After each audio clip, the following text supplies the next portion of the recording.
দর্শক, স্বাগত আমাদের নিয়মিত সাপ্তাহিক আয়োজন চায়না বুলেটিনে।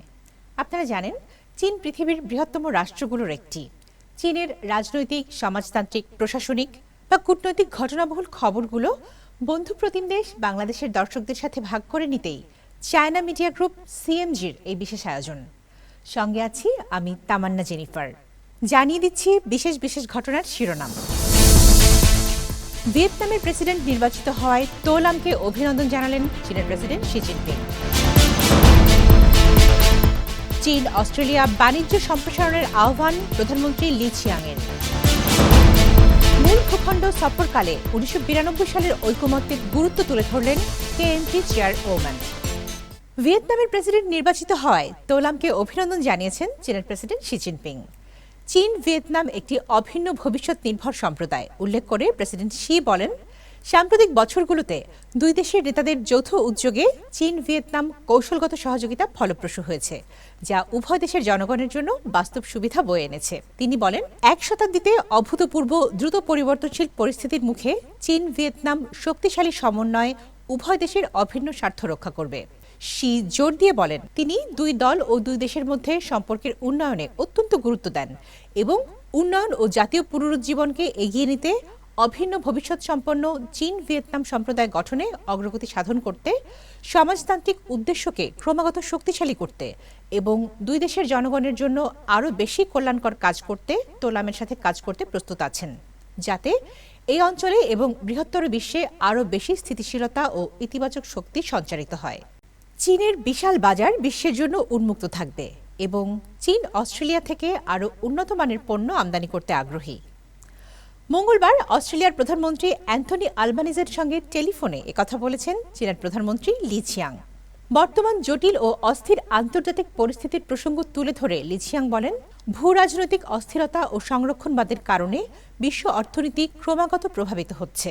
এই প্রেক্ষাপটে গুরুত্বপূর্ণ সহযোগী অংশীদার হিসেবে চীন ও অস্ট্রেলিয়ার উচিত তাদের দ্বিপাক্ষিক সম্পর্ককে সঠিক পথে পরিচালিত করা, একটি ইতিবাচক পরিবেশ গড়ে তোলা এবং সহযোগিতায় ইতিবাচক থাকা। অন্যদিকে অ্যান্থনি আলবানিজ বলেন, অস্ট্রেলিয়ার সরকার চীনের সঙ্গে একটি স্থিতিশীল, পরিণত ও গঠনমূলক সম্পর্ক গড়ে তুলতে প্রতিশ্রুতিবদ্ধ। পারস্পরিক শ্রদ্ধার ভিত্তিতে মতপার্থক্য যথাযথভাবে পরিচালনা করে বিশ্বশান্তি, স্থিতিশীলতা ও উন্নয়ন এগিয়ে নিতে চীনের সঙ্গে বহুপাক্ষিক যোগাযোগ ও সমন্বয় বাড়াতে আগ্রহী তাঁর দেশ বলে জানান আলবানিজ। চীনের কুমিনতাং কেএমটি দলের চেয়ারম্যান ছেং লিউন মঙ্গলবার তাইওয়ান প্রণালীর সম্পর্কের ক্ষেত্রে 1992 সালের ঐকমত্য মেনে চলা এবং তাইওয়ানের বিচ্ছিন্নতাবাদী শক্তির বিরোধিতা করার গুরুত্বের উপর জোর দিয়েছেন। চীনের মূল ভূখণ্ড সফরে প্রতিনিধি দলসহ পূর্ব চীনের চিয়াংশু প্রদেশের নানচিং শহরে পৌঁছে ছেং এই মন্তব্য করেন। সিপিসি কেন্দ্রীয় কমিটির তাইওয়ান ওয়ার্ক অফিসের প্রধান সং তাও সাংহাইতে ছেং এবং তার প্রতিনিধি দলকে স্বাগত জানান। এ সময় ছেং বলেন, তাইওয়ান প্রণালীতে শান্তি বজায় রাখা এবং জনগণের জীবনযাত্রার মান উন্নয়নের জন্য এই সফর অত্যন্ত তাৎপর্যপূর্ণ। এটি আবারও প্রমাণ করে যে 1992 সালের ঐকমত্য এর রাজনৈতিক ভিত্তি এবং তাইওয়ানের বিচ্ছিন্নতাবাদী শক্তির বিরোধিতা চিরন্তন।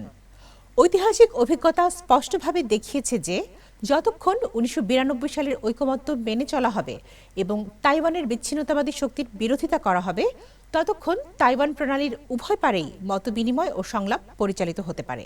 সিপিসি কেন্দ্রীয় কমিটি এবং প্রেসিডেন্ট শি জিনপিং এর আমন্ত্রণে গেল এক দশকের মধ্যে প্রথমবারের মতো কেএমটির কোনো সভাপতি চীনের মূল ভূখণ্ডে একটি প্রতিনিধি দলের নেতৃত্ব দিচ্ছেন। কেএমটি চেয়ারম্যান নানচিংয়ে সুনিয়াত সেনের সমাধিসৌধেও শ্রদ্ধা নিবেদন করেন। দর্শক, এই ছিল আমাদের এবারের আয়োজনে। আবারও দেখা হবে চীনের সমসাময়িক খবর নিয়ে আগামী সপ্তাহে একই দিন একই সময়ে। অনুষ্ঠানটি সামাজিক যোগাযোগ মাধ্যমেই দেখতে ভিজিট করুন www.facebook.com/cmg বাংলা এবং ইউটিউব চ্যানেল সিএমজি বাংলা। দেখার আমন্ত্রণ। চাই চেন।